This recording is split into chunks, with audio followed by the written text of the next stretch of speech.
আমাদের অবশ্যই উচিত গ্রামীণ সংস্কৃতিকে ফুটিয়ে তোলা, ধরে রাখা। আমরা ঐতিহ্যটা ধরে রাখতে চাচ্ছি। আমি সবাইকে সেই অনুপ্রেরণাই দিই আমাদের মাধ্যমে, যে সবাই এই পুরনো সংস্কৃতি ধরে রাখুক। ওয়ালাইকুম আসসালাম, কেমন আছেন? আলহামদুলিল্লাহ ভালো আছে, আপনি কেমন আছেন? আলহামদুলিল্লাহ ভালো। আপনাদের এই পিঠা পুলি উৎসবে যে অংশগ্রহণ করেছেন কেমন লাগছে? খুবই ভালো লাগছে।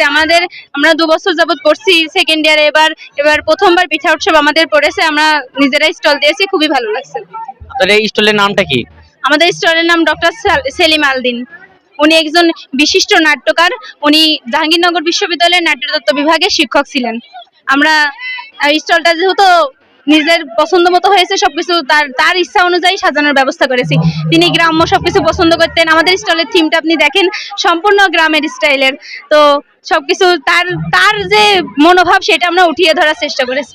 পিঠা 20 রকমের পিঠা উঠাই ধরেছি, সবগুলোই গ্রামীণ বিষয় তুলে ধরেছি। যেমন আপনি দেখতে পারেন, কচুর শাক, চিতই পিঠা নিয়েছি, পুলি পিঠা, রসের পিঠা, সবগুলোই নকশি পিঠা, গ্রামের মহিলাদের, সবকিছুই গ্রামীণ বিষয় আর কি।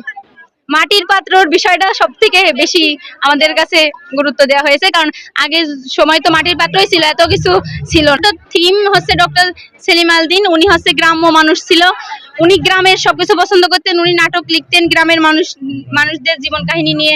তো তাদের অনুযায়ী আমাদের আর কি, তার মত অনুযায়ী, তার খুশি মানে তার কথা স্মরণ করে আমরা আর কি এই থিমটা রেখেছি, যে গ্রামের সবকিছু। খুবই ভালো লাগছে। আমাদের কলেজে নিজেদের স্টল দিতে পেরেছি, খুবই ভালো লাগছে। আর সবাই আসছে, পিঠা কিনছে, আপনারা দেখছেন, খুবই ভালো লাগছে। হ্যাঁ, টিচার এসেছে। আর আমাদের মেন বিশেষত্ব